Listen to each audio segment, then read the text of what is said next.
Bueno, muy buenos días a todos. El día de hoy les vamos a exponer el capítulo número 26 del libro de Neurociencias de PURPS. El capítulo está titulado como Reparación y Regeneración del Sistema Nervioso. Los integrantes del grupo son Sara Anaya, Juan Pablo Beltrán, Juliana Galvez, Isabela Sánchez, Juan Pablo Tovar y mi persona Alexandra Arango San Miguel. Bueno, como todos sabemos, los órganos y tejidos son capaces de repararse y regenerarse, por ejemplo, las células epiteliales, el revestimiento intestinal, las células sanguíneas, los huesos, el hígado. Sin embargo, el cerebro no.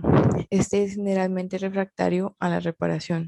Este conocimiento lo empezaron a observar incluso desde la historia en el Antiguo Egipto. La comprensión de que el tejido nervioso está formado por muchas clases de células nerviosas altamente ramificadas e interconectadas que se comunican a través de uniones celulares especializadas y específicas para transmitir impulsos eléctricos, demuestra que reparar el tejido nervioso es mucho más complicado que la reparación del hígado. Desde hace mucho tiempo se ha evidenciado que los pacientes que sufren accidentes cerebrovasculares o sufren lesiones limitadas en distintas regiones del cerebro, a menudo con el tiempo recuperan algunos de los déficits vistos inmediatamente después del trauma. Esto va desde el movimiento de extremidades paralizadas hasta problemas con la comunicación verbal. Eh, Todo esto puede disminuir, obviamente, con la ayuda de terapia, pero no se cree que esta recuperación refleje un recrecimiento o reemplazo significativo de neuronas dañadas.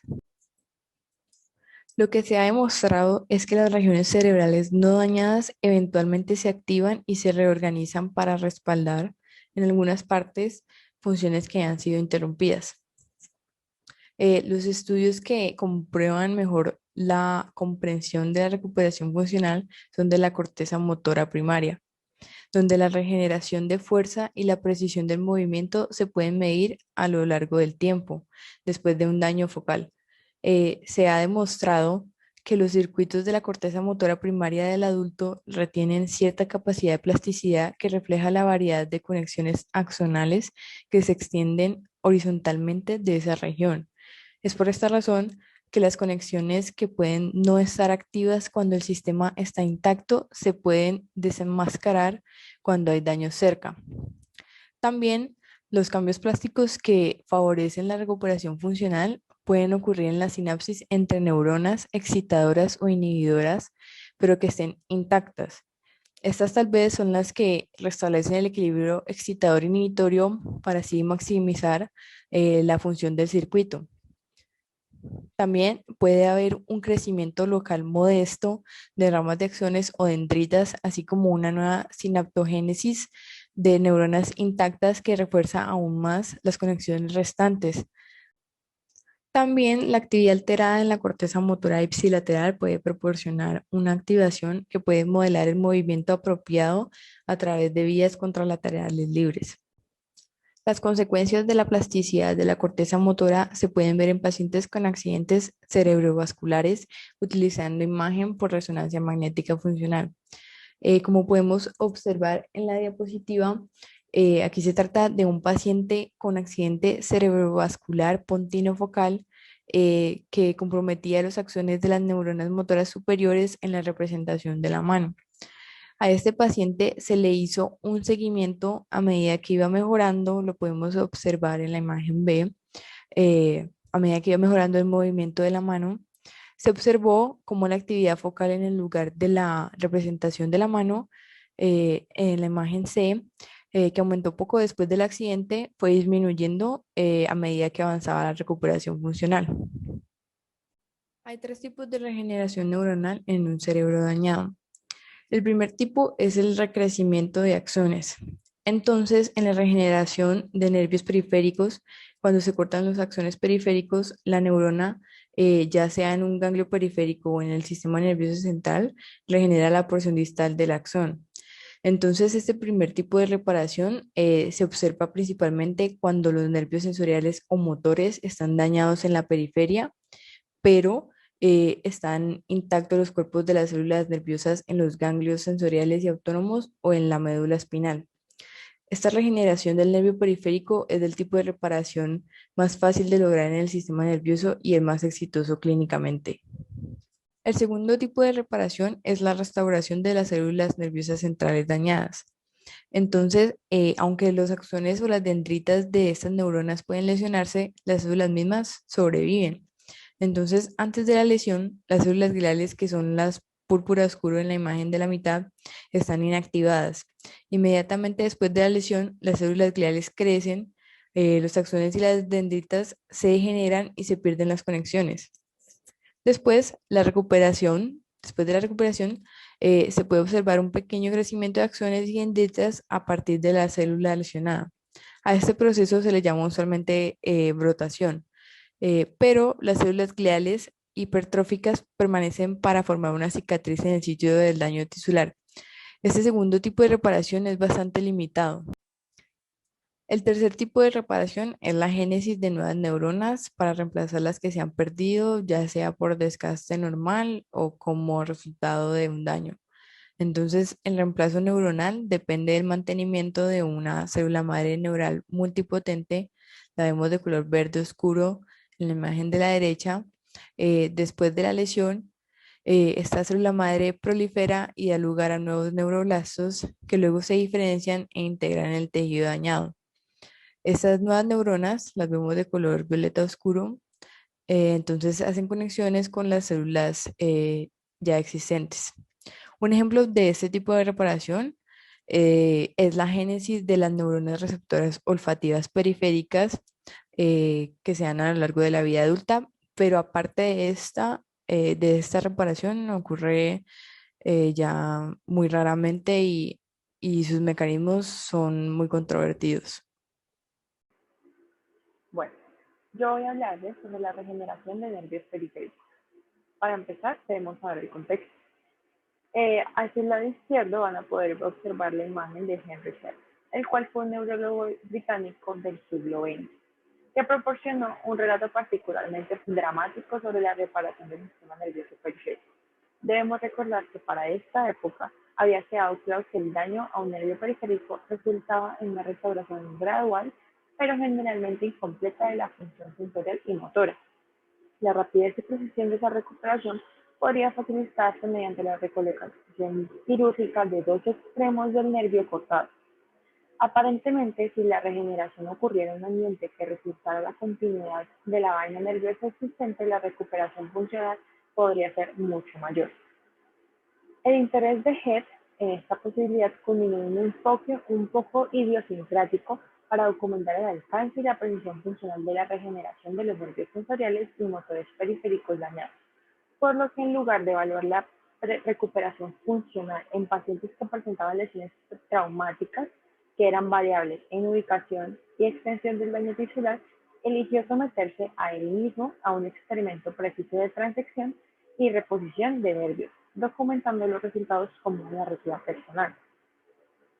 Head describió que cortó el nervio radial, el cual podemos ver en la imagen, y el nervio cutáneo externo en la vecindad del codo. Aquí podemos ver la incisión. Y continuó con que se extirparon pequeñas porciones en los extremos y se unieron con suturas de seda. Y que antes de la operación se examinó minuciosamente el estado sensorial del brazo y el dorso de la mano. Es más, en la imagen podemos observar cómo Head eh, se rayó a sí mismo para poder describir los procesos y la sensibilidad que tenía. Y se midieron en todas partes las distancias que se podían discriminar los puntos de la brújula. Después de esto, Head continuó monitoreando cuidadosamente el regreso de la sensación en su mano, que se volvió insensible por la lesión. Sus observaciones se enfatizaron varios aspectos importantes de la regeneración de nervios periféricos que Head continuó monitoreando cuidadosamente. Con estas observaciones, él pudo determinar dos cosas. La primera es que la recuperación fue en retorno de la sensibilidad general de la presión y el tacto que no estaba bien localizada. Esta sensibilidad que él describió se le denominó protopatía y comenzó aproximadamente a las 6 semanas y duró aproximadamente 13 semanas. Basado en esta observación, Head sugirió que el sistema protopático se regenera más rápidamente y con mayor facilidad. puede triunfar sobre la falta de oposición y las muchas desventajas que pueden seguir a la división traumática de un nervio.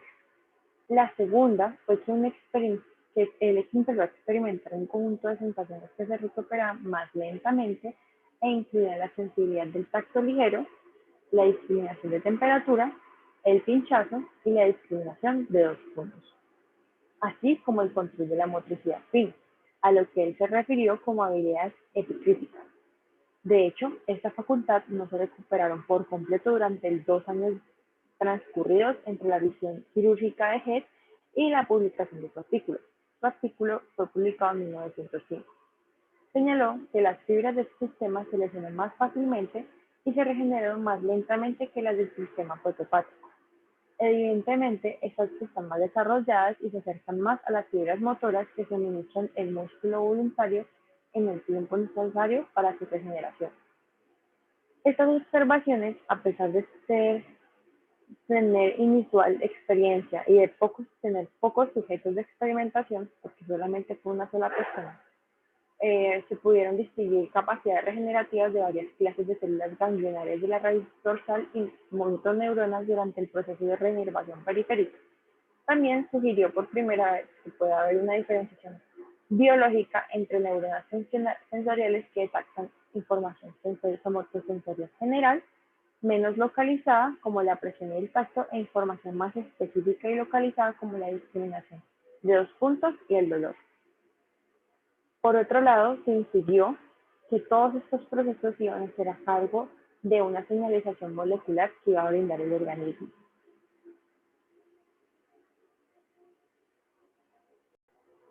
Para continuar, hablaremos de las células y moléculas básicas para la regeneración de los nervios periféricos. A nivel celular, debemos tener en cuenta 3 tipos de células, las cuales son las células de Schwann, las células gliales que mineralizan los átomos periféricos y los macrófagos, las cuales son células del sistema inmune que limpian los restos regenerados de acción cortados. Estas dos células, las células de Schwann y los macrófagos, tienen funciones que además de brindar soporte y de remover desechos, son necesarias para la regeneración adecuada. En este proceso, las células de Schwann juegan un papel dominante para asegurar el medio celular y molecular apropiado para la regeneración después de una lesión. Cuando un axón periférico está severamente dañado, el segmento del axón distal cortado se degenera y los escombros del axón son limpiados por el macrófago. En cambio, cuando el axón en vez de estar severamente dañado está aplastado, ocurre más rápido la recuperación, debido a que algunos segmentos no están totalmente dañados y sirven como guía para la región proximal del axón, cosa que podemos ver en la imagen B. Si se dan cuenta, las células de Schwann van a estar al lado de los axones, las cuales tienen un color verde, y los macrófagos van a eliminar los desechos, las cuales están en un color azul, azul casi morado. Podemos observar que las células de Schwann se van a pegar en la parte proximal del axón y van a ser como guía, cosa que no pasaría si el axón tuviera partes que no estuvieran tan dañadas y el mismo axón permitiría hacer esa guía para poder unirse al otro. Los desechos de la axón que están más severamente dañados son eliminados y limpiados rápidamente y solo los componentes que segreta la célula de Schwann en la lámina basal y la misma célula permite la estimulación y la guía para la regeneración intacta del axón proximal hasta la parte distal del axón cortado. Por otro lado, la matriz extracelular presenta unos espacios definidos para los procesos de las células de Schwann que provee una serie de conductos para la regeneración de los axones. Estos tipos de canales se denominan bandas de Bubner y están compuestas por unos componentes relativamente ordenados en la matriz extracelular, como las células de Schwann, las células del sistema inmune y el tejido conectivo. La matriz extracelular asociada con los fascículos axónicos en el nervio antes del daño es más o menos continua con el objetivo del axón. Presumiblemente, esta es la razón por la que la reparación precisa de segmentos nerviosos vitales proximales facilita una mejor recuperación de la función, especialmente en el tacto fino y el movimiento, cosa que el neurólogo Head mencionaba como habilidades epicríticas.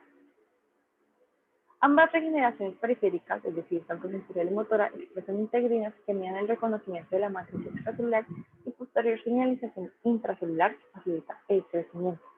Por otro lado, tenemos que la capacidad de las neuronas motoras que presentan sus cuerpos celulares en el sistema nervioso central reactiva la expresión de factor promotor de crecimiento que favorece el crecimiento periférico en la adultez, lo que nos hace pensar que modifica la expresión de genes que responden apropiadamente a señales que se están mandando. Si la injuria es extensa y se ha perdido mucho del nervio, nuevas células de Schwann pueden ser generadas por las células de Schwann precursoras cercanas al nervio proximal dañado. Estas células pueden proporcionar un entorno apropiado para apoyar la extensión de un cono de crecimiento recién generado a partir de un muñón del axón. Sin embargo, la ausencia de un muñón distal bien alineado dificulta la reparación quirúrgica, limita la percepción de la regeneración y disminuye drásticamente la recuperación de la función. Algunas veces este daño es tan extenso que en los nervios proximales y distales no se pueden volver a unir directamente y la recuperación no se puede lograr sin intervención quirúrgica adicional.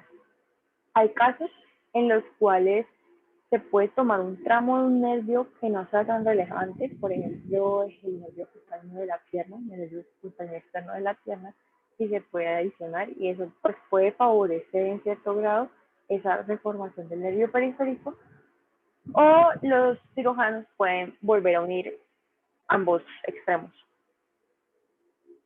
Para empezar, hablar de las células de Schwann es el mediador celular esencial del recrecimiento del axón periférico a través de cualquier conducto.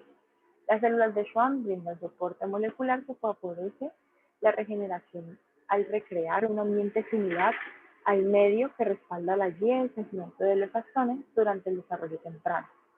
Las células de Schwann secretan moléculas de matriz extracelular adicionales como la laminina, la fibronectina y colágenos que participan como sustratos para el crecimiento del axón mediante la activación de las señales que apoya la búsqueda de la ruta del cono de crecimiento y de la reextensión del cono. Además, las células de Schwann también aumentan la cantidad de moléculas de adhesión celular asociadas a la membrana y a la transmembrana, como la NCAM, la L1, la N-caderina en su superficie. Al mismo tiempo, los axones de regeneración expresan moléculas de adhesión y correceptores complementarios a la superficie celular.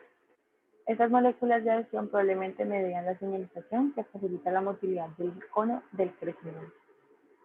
La regeneración de fuerza y el ensamblaje de microtúbulos en la acción recién generada. Las células del Schwann cercanas al sitio de la lesión en el extremo distal del nervio aumenta la expresión y secreción de varias neurotrofinas, incluidas la NGF, la BDNF, que se cree que son especialmente cruciales para el crecimiento de la acción motor.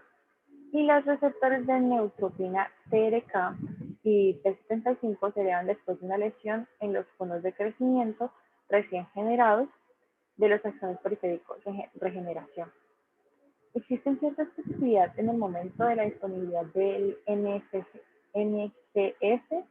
el P75 y el TRKA en una etapa anterior. Ambos actúan principalmente en el crecimiento de la acción nociceptivo, seguido de la expresión de otros TRK que apoyan el crecimiento de la acción mecanorreceptivo y propioceptivo.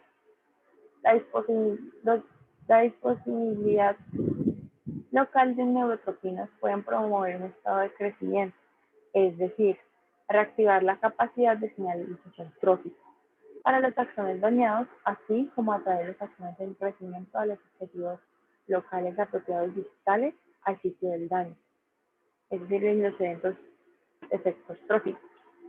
Su especificidad y sincronización proporcionan una amplificación molecular de las primeras observaciones que Head mostró en la recuperación inicial de la nocicepción del sentido protopático, a lo que he mencionado, y seguida de algo propio y mecanorreceptivo, a lo que él refirió como algo epicrítico.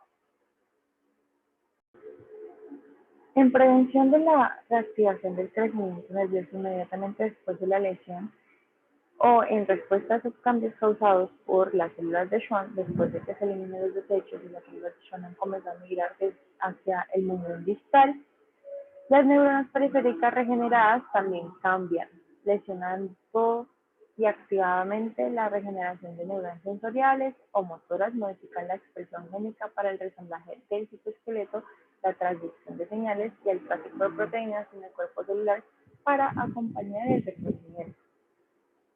Parte de esta modificación se basa en la reexpresión temprana de factores de transcripción regulados por el desarrollo, incluidos los de la familia BHLH. La dinámica del citoesqueleto de actina y microtubulos debe restaurarse a un estado de crecimiento para que pueda ocurrir la navegación del cono de crecimiento y la extensión del axón. Los cambios en la reexpresión génica permiten esto y los genes que se activan incluyen varios asociados con proteínas que modulan el citoesqueleto durante el crecimiento de la acción y el desarrollo. Proteínas de unión a los microtubulos, enzima, moduladores reguladores por calcio y motores moleculares como quinesinas y dinerinas. Además, los genes asociados selectivamente con el estado de crecimiento, incluidos el GAP43, se reexpresan. La proteína GAP43, proteína 43 asociada al crecimiento, se encuentra normalmente en las acciones en crecimiento del embrión, pero también está presente a niveles elevados después de la astotomía, como resultado del aumento de la expresión génica a medida que el recrecimiento llega a su conclusión y se forma la sinapsis. Estos genes promotores del crecimiento se regulan negativamente. Es posible proporcionar un medio y provocar un estado de crecimiento que promueva el crecimiento a la acción del sistema nervioso central a partir de neuronas adultas. Sin embargo, depende de un enfoque experimental poco práctico y sus efectos son muy limitados. En animales de experimentación, las acciones causadas en el nervio óptico o en la médula espinal pueden recibir un injerto del nervio periférico que ofrece las células de Schwann de la lámina basal y los componentes tejidos conectivos que normalmente apoyan la regeneración del nervio periférico. Sus acciones centrales crecen más fácilmente a través del injerto del nervio periférico y algunas de estas acciones pueden incluso ser sinapsis en el territorio objetivo al que está conectado el extremo distal del injerto. El número de sinapsis y su capacidad funcional para restaurar la visión, sin embargo, son muy limitados. Bueno, la regeneración de los nervios periféricos consta en sí de los siguientes pasos, que van a ser primeramente la extensión de los axones de las neuronas sensoriales, autónomas y motoras, y en segundo lugar la reinervación de los tejidos diana y el restablecimiento de las conexiones sinápticas. Cabe recalcar que pues en donde se ha estudiado mayor detalle es en la unión neuromuscular. Existen algunas moléculas bien importantes como lo son las neutrofinas, NGF y BDNF, las cuales pues ayudan a restablecer el reconocimiento de la diana y la sinaptogénesis, y otras como la NT3, la NT4, las cuales pues disminuyen provocando la aceptación de los axones en la regeneración y en los sitios sinápticos. También son importantes todo lo que son los receptores de acetilcolina, en este caso pues en la unión neuromuscular. Una, una arquitectura molecular específica en la hendidura sináptica y la membrana posináptica del músculo va a preservar los sitios sinápticos neuromusculares y va a facilitar lo que es la reinervación y la recuperación funcional. La hendidura sináptica es el sitio de varias moléculas específicas de la matriz extracelular, como lo son la CoLQ, que se une específicamente al perlecan, y, y esta CoLQ a su vez también se une a la acetilcolinesterasa, que se encuentra en la hendidura sináptica. Un receptor de lipoproteínas de baja densidad 4, que también se puede llamar LRP4, y la tirosina quinasa específica del músculo, MUSCA, se unen a la proteína agrina, que es secretada en la terminal presináptica del axón de la motoneurona. Entonces, esta desencadena que la célula muscular establezca o mantenga los receptores acetilcolinérgicos que dependen de otras proteínas de andamiaje, como lo van a ser la distrobrevina y la rapsina, la cual pues se ancla al complejo matriz celular postsináptico, la ancla del citoesqueleto de actina de la célula muscular. La mutación de estas de estas moléculas pues va a causar ciertas patologías como lo son las distrofías musculares, la miastenia gravis y pues las impresiones, como podemos ver en la imagen C, pueden ser muy fieles a como eran antes, y esto va, pues se debe a la fidelidad del axón que se regenera y al lugar de destino que origina en el músculo. Bueno, el crecimiento de los axones a largas distancias son muy limitados. Claramente, pues a excepción de las neuronas motoras de la médula espinal y el tronco cerebral, pues que los axones, como bien lo dijimos, se proyectan a los músculos periféricos. Es por esto que tras una lesión cerebral o medular, los daños en el sistema nervioso central son realmente casi irremediables. Las causas más comunes de este tipo son por traumatismos físicos, accidentes cerebrovasculares, también en ocasiones puede producirse por falta de oxígeno y otras patologías comunes como lo son el Alzheimer o el Parkinson. En la mayoría o en otros o en casi todos de estos casos, la pérdida axonal y dendrítica es producida por factores que todavía no se conocen bien y pues la única recuperación posible es la supervivencia de las neuronas, de las cuales los procesos están casi que intactos. Bueno, pues como bien lo hemos dicho, existen diferencias marcadas en lo que es la regeneración periférica y la del sistema nervioso central, en el cual pues el daño tiende a activar la muerte celular. Otro punto importante pues es el estado de la proliferación celular que tienen las glías en comparación con las neuronas, que pues en las glías es mayor, por lo cual el restablecimiento inicial de los circuitos cerebrales es casi nulo una vez existe muerte celular.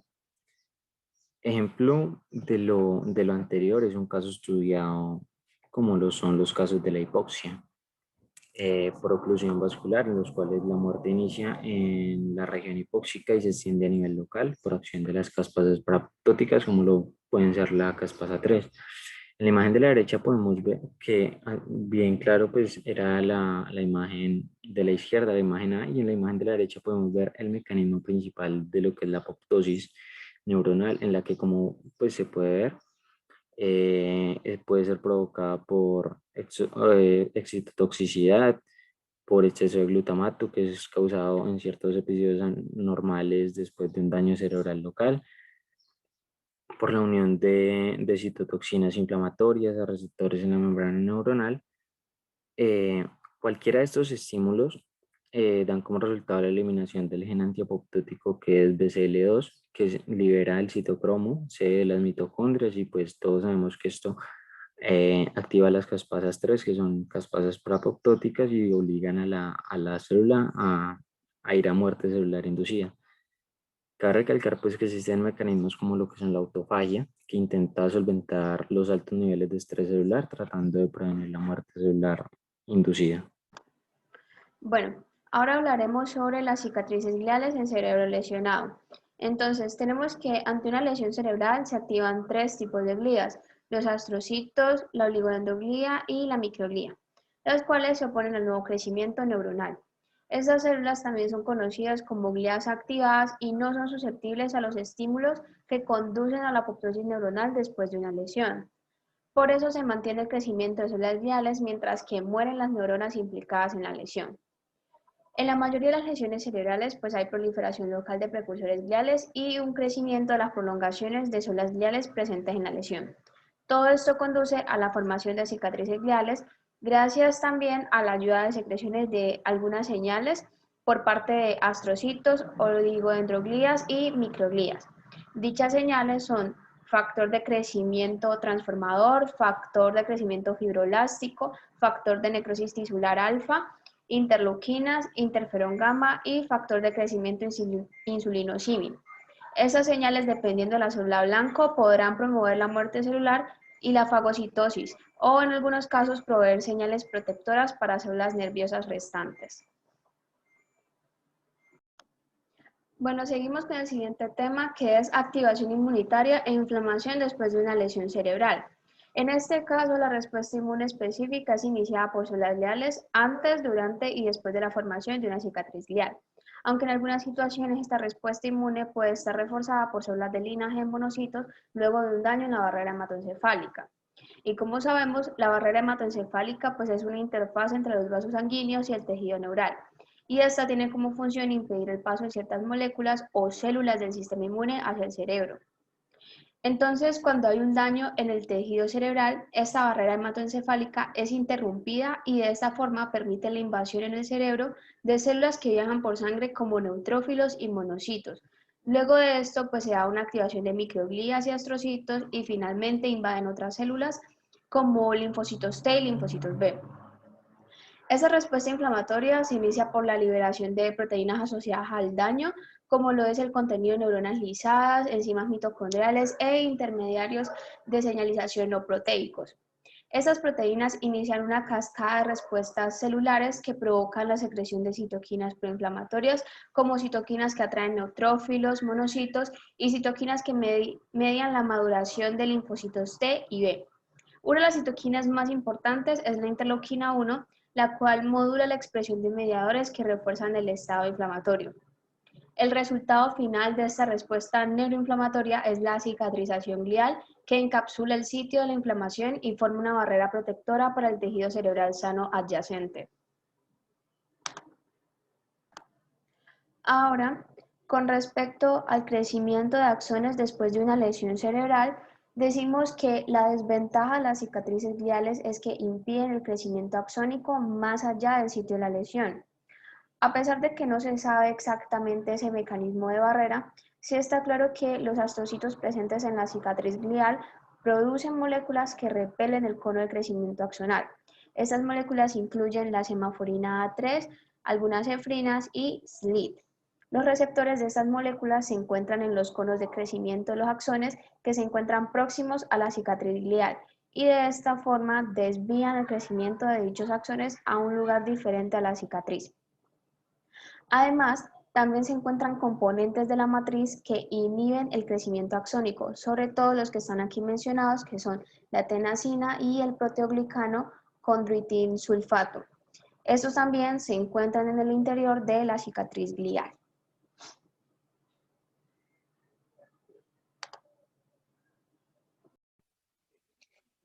Neurogénesis en el sistema nervioso central maduro. Inicialmente es preciso tener en cuenta que antes no había una forma confiable de evaluar el grado de proliferación celular y la actividad mitótica en el cerebro maduro, hasta que pues aparecen las técnicas de datación de nacimientos neuronales. Estas técnicas utilizan análogos del nucleótido timidina, que es específico del ADN. Entonces, cuando una célula se divide en presencia de estos análogos, como la timidina marcada radiactivamente o el bromodeoxyuridina, otras variantes del uracilo, el análogo se incorpora al ADN nuclear. De tal forma que si la división es de una célula madre, pues esta como se divide lentamente, el ADN nuclear estará fuertemente marcado y será detectable por autorradiografía o por inmunohistoquímica. Por otro lado, tenemos que destacar que de acuerdo con estudios realizados en animales, principalmente en vertebrados, mamíferos, se encontró que el cerebro maduro experimenta una génesis significativa de nuevas células nerviosas funcionales. Y hay que destacar que en algunos vertebrados, como los peces y las aves, se presenta neurogénesis en respuesta a una lesión cerebral. También se reconoce que hay un bajo nivel de proliferación de células gliales, tanto de oligodendrocitos como de astrocitos. Y pues esto es generalmente durante toda la vida del individuo. Sin embargo, estas glías no son la fuente principal de nuevas neuronas en cerebros maduros.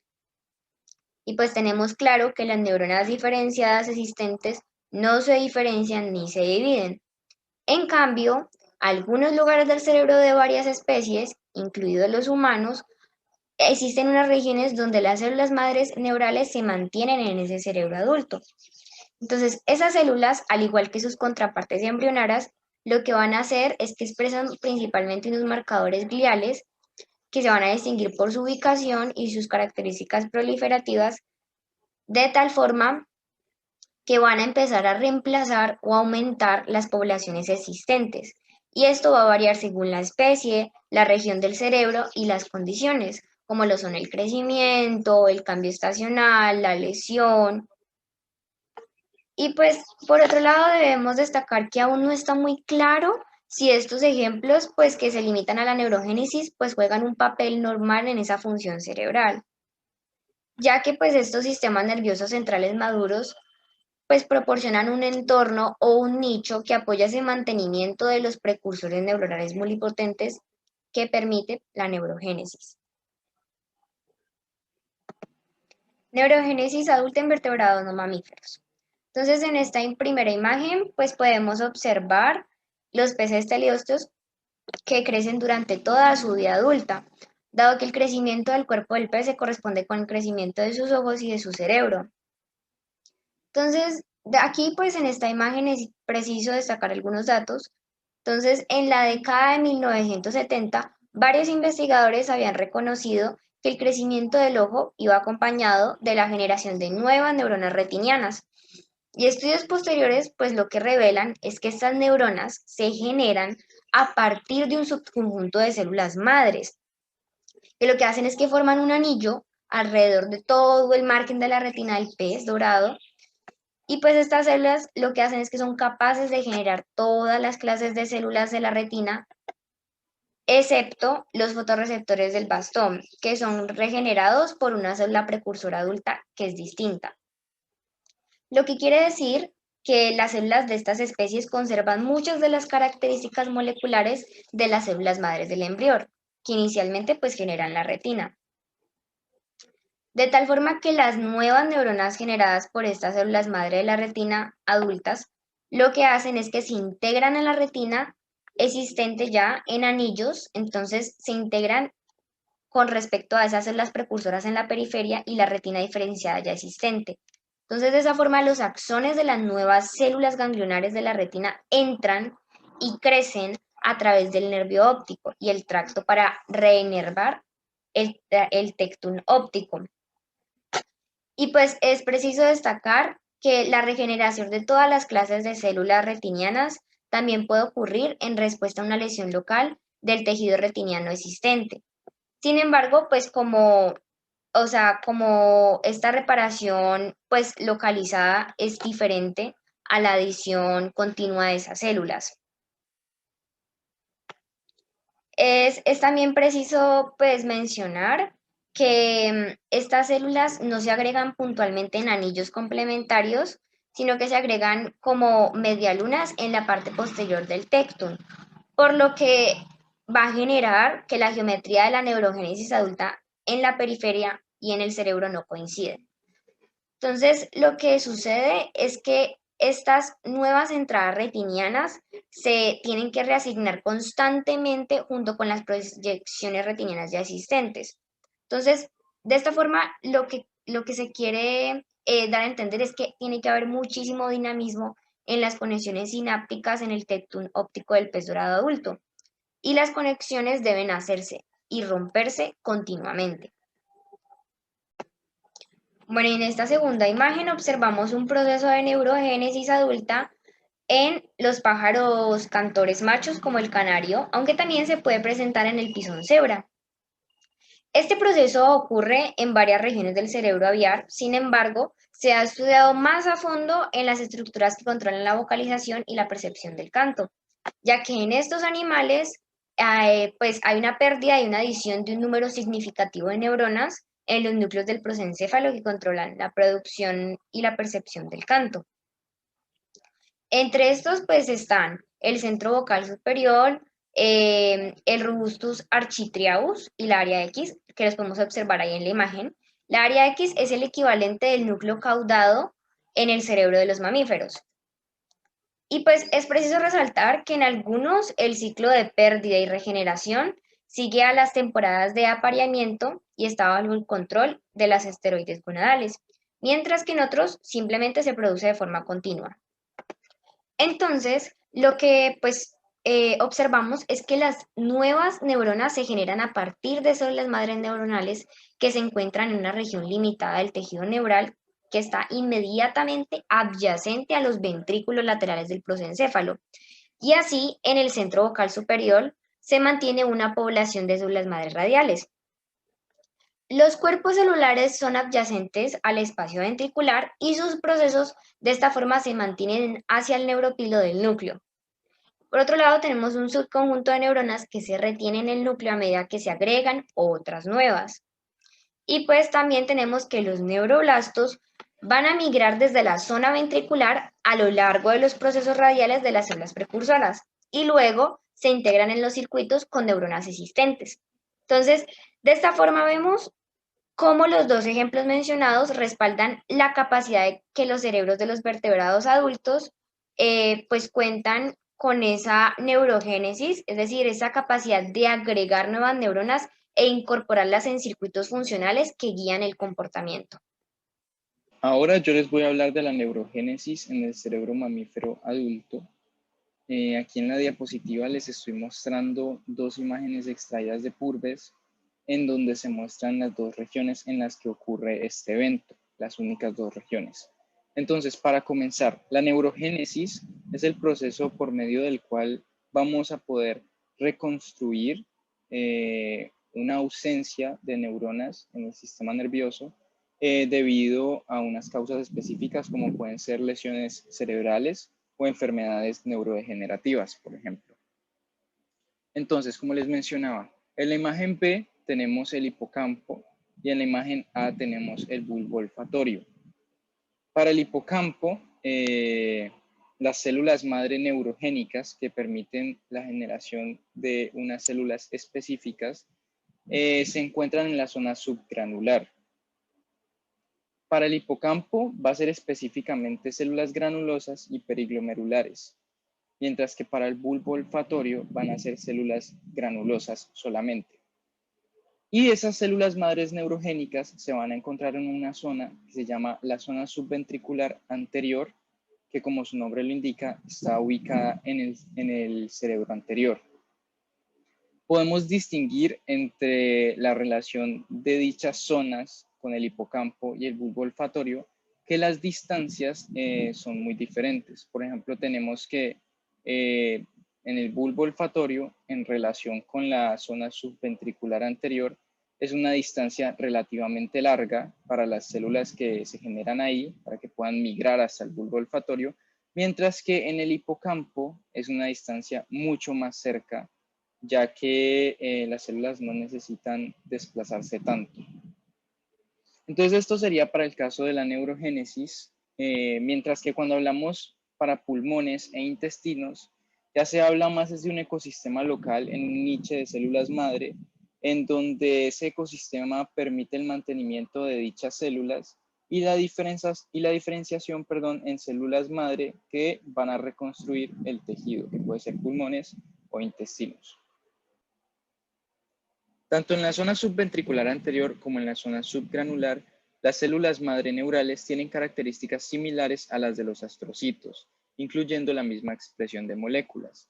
Es por esto que la célula madre neural multipotencial tiene preferencia por una identidad glial en vez de neuronal. No quiere decir que no sean identidades neuronales, sino que la preferencia siempre va a ser del tipo glial.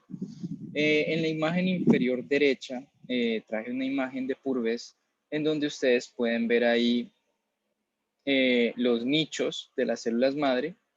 Y pues normalmente estas se encuentran cerca a vasos sanguíneos, como pueden ver. ¿Esto qué nos indica?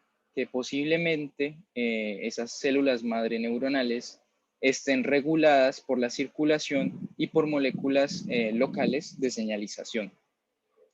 Entonces, para poder que se genere la diferenciación en neuronas y glía, se necesita de una célula intermediaria llamada célula amplificadora transitoria. Es la que vemos ahí en la imagen inferior derecha que está como pintada de verde. Cuya función es retener la habilidad de división. Sin embargo, aquí pasa algo y es que los ciclos celulares de esta célula son mucho más rápidos que los de una célula madre neural y estas se dividen asimétricamente, lo cual hace que sea más limitado y exhaustivo. Sin embargo, pues cuando se dividen y dan como las nuevas células, estas células siguen sin ser neuronas o glía. Entonces seguimos con el desarrollo del proceso. Luego de su generación, estas células ya no van a ser compatibles con la zona subventricular anterior o con la zona subgranular, razón por las que necesitan migrar a las regiones que les mencionaba anteriormente como el bulbo olfatorio o el hipocampo, donde se encuentran las neuronas y las glías que ya son maduras. Entonces, en el hipocampo, pues la distancia va a ser corta, por lo que solamente va a haber la necesidad de que ocurra un desplazamiento local para alcanzar dicha posición. Mientras que en el bulbo olfatorio, la ruta para llegar a la zona subventricular anterior al bulbo olfatorio es más larga en comparación con esta que les mencioné. Entonces aquí se va a plantear un nuevo concepto, que es el concepto de la vía rostral migratoria.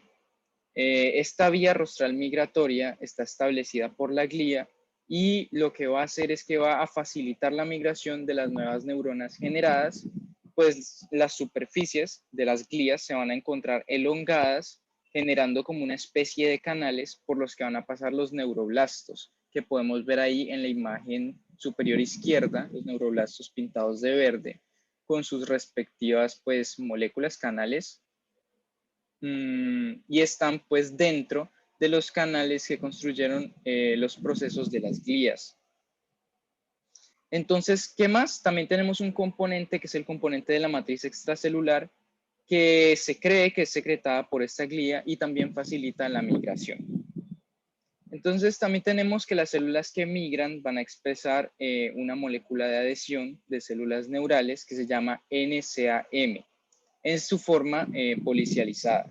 Esta molécula lo que hace es promover las interacciones célula-célula que van a facilitar la migración. Tenemos también una molécula muy importante ahí expuesta con un punto morado, se llama neuregulina, y esta neuregulina va a tener unos receptores que se catalogan dentro de la familia de los receptores ERBB.